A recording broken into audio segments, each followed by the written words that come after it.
எங்க அம்மாவுடைய சாவுக்கு காரணம் இந்த முத்து தான். இந்த முத்து வேணும்னே எங்க அம்மா மேல இருக்க கோபம், என் மேல இருக்க கோபம் எல்லாத்தையும் சேர்த்து வச்சு அவன் ஃப்ரெண்டு செல்வத்துக்கிட்ட சொல்லி கரெக்டா ஆக்சிடென்ட் மாதிரி பண்ணி அவனுங்க மேல எதுவும் கிரிமினல் கேஸ் வராமல் பார்த்துக்கிட்டானுங்க. ஆனா நான் சும்மா விட மாட்டேன், நான் கண்டிப்பா விட மாட்டேன், எங்க அம்மாவோட மரணத்துக்கு காரணமானவன பழி வாங்காம விட மாட்டேன் அப்படின்னு இந்த பக்கம் அருண் கத்திக்கிட்டு இருக்க போதே வந்து முத்து எனக்கு எதுவுமே தெரியாது, நான் சொன்னா கேளுங்க புரிஞ்சுக்கோங்க அப்படிங்கும் போதே டே நீ எதுக்கு பண்ணா எனக்கு தெரியும்டா, எங்க அம்மாவும் திருப்பி சீதா கிட்டக்க உங்க மாமா ஒன்றும் சரியில்லை அப்படின்னு சொன்னதுனால அதை மனசுல வச்சுட்டான் நான் வஞ்சம் தீர்த்திருக்கேன். அட பாவி, இப்ப கூட இந்த ரோஹிணி விஷயத்துல உனக்கு சப்போர்ட் பண்ணி பேசினல அப்ப கூட நீ எல்லாம் வந்து ஒரு மனசாட்சியோ நடந்துக்கல அப்படின்னு இப்படி கோவமா கத்திக்கிட்டு இருக்க. ஒண்ணுமே புரியல இந்த பக்கம் முத்துவுக்கு. அண்ணாமலை டக்குன்னு போந்து டேய் பிரச்சனை வேணாம், நீ முதல்ல இடத்த காலி பண்ணி இடத்த விட்டு நீ போ பார்த்து பேசிக்கலாம் முத்து போடா அப்படிங்க. அப்பா இல்லப்பா அப்படின்னா டேய் போடா நீ முதல்ல அப்படின்னதுக்கப்புறமா மீனாவும் வந்து நீங்க போங்க சொன்னா கேளுங்க அப்புறம் பார்த்துக்கலாம் விடுங்க. அவர் ஆதங்கத்துல ஏதோ வருத்தத்துல பேசுறாரு போங்க அப்படின்னதுக்கப்புறமா இந்த பக்கம் அப்படியே சீதா எல்லாமே எதுவுமே பேசவே இல்லை. ஸோ அந்த ஷாக்கோட கிளம்பி முத்து இப்போ வீட்டுக்கு கிளம்பி வந்து பார்த்தா வீட்டில் வந்து இப்போ திருப்பி உள்ளார நுழையாரு கோவமா ரவி. டேய் முத்து நீ செஞ்ச காரியம் ரொம்ப மோசமா போகுதுடா, அவ கூடவே இருக்கணுங்கிறாடா, அங்கேயே பக்கத்துலேயே வச்சுக்கிட்டு எல்லாம் உங்க அண்ணனால தான் நடந்துச்சு, நீங்க தான் இப்போ என்ன பார்த்துக்கணும், இதுக்காக எங்க அப்பா அம்மாவுக்கு வயசாயிடுச்சு அவங்க மும்பைலேருந்து கிளம்பி இதுக்கு வருவாங்களா அப்படின்னு நீத்து என்ன ரொம்ப டார்ச்சர் பண்றாடா, வேணும்னே வந்து அவ என்கிட்ட எப்படியாச்சும் அவ பக்கம் நான் சாஞ்சிடணும்னு சொல்லி பேசுறான், இதெல்லாம் நீ பண்ணல அப்படின்னு நான் சொன்னா கூட என் அண்ணனுக்கு இதுக்கு சம்மந்தம் இல்லை அப்படின்னாச்சும் நான் சொல்லலாம். இப்போ என் மனசு எல்லாமே வந்து நீ தான் பண்ணிருப்ப அப்படின்னு இருக்கிறதுனால நானும் சரின்னு பாவன் அவளுக்கு வேற எல்லாத்தையும் செஞ்சுட்டு இருக்கேன்டா அப்படின்னு ரவி சொல்ல இப்போ இன்னும் முத்துவுக்கு செம கடுப்பாகுது. டேய் என்னடா நினைச்சிட்டு இருக்கீங்க, எல்லாரும் என்னை பார்த்தா எப்படி தெரியுது, இந்த பழி அந்த பழின்னு எல்லாத்தையும் தூக்கி போடுறீங்க, அந்த பக்கம் அருண் அவங்க அம்மா இருந்தது காரணம் நான் தாங்கிறான், இந்த பக்கம் நீ என்னன்னா நீத்துவோட கைகால் உடஞ்சதுக்கு நான் தான் காரணங்கிற, இது இல்லாமல் ஊர் உலகத்துல என்ன பிரச்சனை நடந்தாலும் நான் தானே என்ன பார்த்தா என்ன ரவுடியா இல்லை தாதாவா, நான் எங்கடா ஆள் வச்சிருக்கேன், ஆள் வச்சு அனுப்புறதுக்குன்னா அதுக்கெல்லாம் பணம் கொடுக்க வேணாமாடா, நான் என்ன அப்படியாடா இருக்கேன் அப்படின்னு வந்து கோபமா பேச. டேய் நீ எதுவுமே பேசாதா முத்து, நான் அவன்கிட்ட பேசவே விரும்பல அப்படின்னு ரவி உள்ளார போய் கதவை சாத்திக்கிறார். இந்த சமயத்துல தான் முத்துவுக்கு பயங்கரமான கோபம் அதிகமாகுது. இப்போ இந்த சமயத்தில் யாரா இருக்கும் அப்படின்னு சொல்லி தலையெல்லாம் வலிக்குது அவருக்கு. ஒரு கார் எடுத்து வேகமாக கார் எடுத்து அந்த பக்கம் ஓட்டிகிட்டே இருக்காரு. ஓட்டிகிட்டு இருக்கும்போது ஒன்று ஒன்றா யோசிக்கிறாரு. நீத்துவுடைய விஷயத்தில் இந்த விஷயத்தை பண்ணுறதுக்கு கரெக்டான ஆட்கள் யார் இதெல்லாம் பண்ண முடியும் அப்படின்னா ஒன்று ஸ்ருதியோட அப்பா பண்ணியிருந்தா அவர்கிட்ட பணமும் இருக்குது, அவரால் அடியாட்களை ஏற்பாடு பண்ணியிருக்க முடியும். இல்லை அப்படின்னு வந்து பார்த்தா நம்ம அம்மா பண்ணியிருக்கணும். நம்ம அம்மாவுக்கு தனியாக வந்து அதெல்லாம் பண்ணுற அளவுக்கு தைரியமும் கிடையாது, விவரமும் கிடையாது. அப்போ அம்மாவுக்கு ஹெல்ப் பண்ணக்கூடியது சிந்தாமணி. இது ரெண்டும் இல்லை அப்படின்னா இதில் மூணாவதாக சம்மந்தப்பட்ட ஆள் கண்டிப்பாக வந்து ரோகிணி தான்.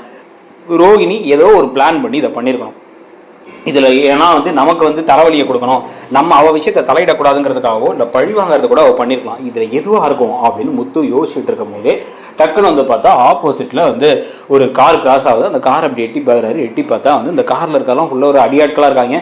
அவங்க சிரிச்சுட்டே போயிட்டு இருக்கிறத பார்த்ததுக்கப்புறமா தான் வந்து இவங்களை எங்கேயோ பார்த்துருக்கமே அப்படின்னு யோசிச்சுட்டு டக்குன்னு ஸ்ட்ரைக் ஆகி அந்த காரை அப்படி பின்தொடர்ந்து வேகமாக போகிறாரு. போயிட்டே இருக்காரு. டக்குன்னு அந்த காரை மறிச்சு நிப்பாட்டிட்டு டேய் ஒரு வருஷம் வெளில வா அப்படிங்கும் போது நான் ஏன் வெளில வரணும் அப்படின்னு உள்ள கார் ஓட்டுறவர் சொன்ன அப்புறம் டேய் விட்டு அவனை ஏற்றிட்டு போடா அப்படிங்கும் போதே டக்குன்னு அந்த ஜன்னல் வழியாகவே அந்த சட்டக்காலரை பிடிச்சி அந்த டிரைவரை பிடிச்சி இருக்கிறாரு. டேய் நீ உன்னை பார்த்துருக்கேன் நான் நீ அப்படின்னு வந்து ஒரு கேட்கும் பொழுதே டக்குன்னு கட் பண்ணி இந்த பக்கம் ஓப்பன் பண்ணோம்னா இங்கே வந்து பார்த்தீங்க அப்படின்னா ஹாஸ்பிட்டலில் நீத்து என்ன பண்ணுறாங்க அப்படின்னா ரவி கிட்டக்க ரவி நீங்கள் எவ்வளோ கேரிங்காக இருக்கீங்க, எவ்வளோ ஸ்வீட்டாக இருக்கீங்க, ஆனால் உங்களை ஆனால் ஸ்ருதி புரிஞ்சிக்கவே இல்லைல்ல. நான் ஒரு வார்த்தை நான் தெளிவாக சொல்லிட்டேன், அவர் என்ன லவ் பண்ணலன்னு எனக்கு தெரியும், நான் அவரை லவ் பண்ணுறேன், அது ஏன் இஷ்டம், அது எனக்கு பிடிச்சிருக்கு நான் சொல்லிட்டேன், அவ்வளோதான் சொன்னேன். ஆனால் அவங்க உங்கள் மேலே கோவப்பட்டு உங்களை மாதிரி ஒரு ஸ்வீட்டான ஆளை புரிஞ்சிக்காமல் கஷ்டப்படுத்திட்டு இருக்காங்கல்ல அப்படிங்கும்பொழுது இந்த மாதிரி நீத்து தயவு செஞ்சு நீங்கள் ஸ்ருதியை பற்றி எதுவும் பேச வேணாம். நான் ஸ்ருதியை பற்றி நான் எந்த ஒரு குறையும் நீங்கள் சொல்கிறத நான் ஏற்றுக்க மாட்டேன். அவர் இடத்துல யார் இருந்தாலும் அவர் கோவம் வரதான் செய்யும். நீங்கள் நடந்துக்கிட்டது அப்படி. நான் வந்து உங்களுக்கு எவ்வளோ லாயலாக உங்கள் ஹோட்டலில் நீங்கள் என்ன நடந்தாலும் நான் ஒர்க் பண்ணுறேன் நான் சொன்னதுக்கப்புறமும் நீங்கள் வந்து இப்படி ஒரு விஷயத்தை பேசியிருக்கீங்க, இதெல்லாம் நான் வந்து இதுக்காக நான் பொறுமையாக இருக்க முடியாது நீத்து அப்படின்னு சொல்ல உடனே சரி கோவப்படாதீங்க ரவி அப்படின்ட்டு டக்குன்னு ரவி இந்த அங்கே என்னோட டேபிளில் நான் என் ஃபோனை சார்ஜ் போட்டிருப்பேன், அதை வந்து நர்ஸ்ட்டை கொடுத்து சார்ஜ் போட வச்சேன், என்னால் இறங்கி நடக்க முடியல, அதை எடுத்தாங்களே அப்படிங்க. அதை அப்படி கொடுக்கும்போது டக்குன்னு கையை பிடிச்சி இப்படி இழுத்து உடனே ரவி நீங்கள் உண்மையிலே எவ்வளோ ஸ்மார்ட்டாக இருக்கீங்க தெரியுமா அப்படின்னு கேட்கும் பொழுது கரெக்டாக பார்த்தா நீத்துவை விசாரிக்கலான்னு உள்ளார வந்தேன். ஸ்ருதி பார்த்து ஷாக் ஆகிட்டு என்ன நினச்சிட்டு இருக்க நீ என்னடா பண்ணிருக்கீங்க அப்படின்னு ரவியை பார்த்து கத்த. ஐயோ ஃபோனை கொடுக்க போனேன் அவங்க கையை பிடிச்சிட்டாங்க அப்படின்னு பேசிகிட்டு இருக்கும் பொழுதே வந்து பார்த்தீங்களா ஆண்டி அப்படிங்கிறாங்க ஸ்ருதி. பார்த்தா யாரான்னு பார்த்தா ஸ்ருதிக்கு பின்னாடியே வந்து அந்த பக்கம் விஜயா வந்திருக்காங்க. விஜயா டக்குன்னு உள்ளார வந்துட்டு டேய் ரவி என்னடா அப்படின்னு வந்து பேசிக்கிட்டு இருக்காங்க. பேசிக்கிட்டு இருக்கும் பொழுதே வந்து இதுல என்ன இருக்கு, நானும் ரவி, எனக்கு ரவியை பிடிச்சிருக்கு, நான் ரவி சும்மா பார்த்து ஸ்மார்ட்டா இருக்காருன்னு சொன்னேன், வேற எதுவும் நான் தப்பு பண்ணலையே அப்படின்னு சொல்லிட்டு என் நிலைமை ஏற்கனவே இப்படி இருக்கு, உங்க பையன் தான் காரணம், நீங்க தான் ஸ்ருதி இன்டைரக்டா காரணம் அப்படின்னு வந்து காமிக்க உடனே வந்து இவ இதை சொல்லியே இது பண்ணிட்டு இருக்கா அப்படின்னு இந்த பக்கம் கத்திக்கிட்டே இருக்கும் பொழுதே வந்து டக்குன்ட்டு உள்ளார நுழையிறாரு முத்து உள்ளார நுழைஞ்சு இப்போ வந்து உள்ள நுழைஞ்ச உடனே அந்த என்ன முத்து இருக்கனா இல்லையான்னு பார்க்க வந்தீங்களா அப்படின்னு நீத்து அப்படி நக்கலா கேட்கும் பொழுதே வந்து அந்த மாதிரிலாம் பண்ணணும்னு பார்க்கணும்னு எனக்கு எந்த அவசியமும் இல்லை, நான் உன்னை மிரட்டினது என் தம்பியோட ஒரு வாழ்க்கைக்காக, அவ்வளோதான், அதை தாண்டி நான் வேற எதுவும் பண்ணல, ஆனால் தெளிவா இப்போ யார் அதை பண்ணா எதனால பண்ணாங்கன்னு எனக்கு எல்லாமே தெரிஞ்சிருச்சு அப்படின்னு வந்து சொல்லும் பொழுதே வந்து பார்த்தீங்கன்னா யாரா பண்ணா, நீ தானே பண்ண அப்படின்னு வந்து திருப்பி வந்து கேட்குறாங்க விஜயா கேட்கும் பொழுதே அதெல்லாம் ஒன்றும் இல்லை, உங்கள் மேலே அன்புள்ளம் கொண்டவர்கள் தான் பண்ணியிருக்காங்க அப்படின்னு. யாரு அப்படின்னு வந்து கேட்க இந்த பக்கம் வந்து பார்த்தா கரெக்டாக வந்து என்ன மாஸ்டர் என்னதோ கூப்பிட்டீங்களாமே அப்படின்னு சிந்தாமணி உள்ளார வராங்க. சிந்தாமணி உள்ளார வந்த போதே வந்து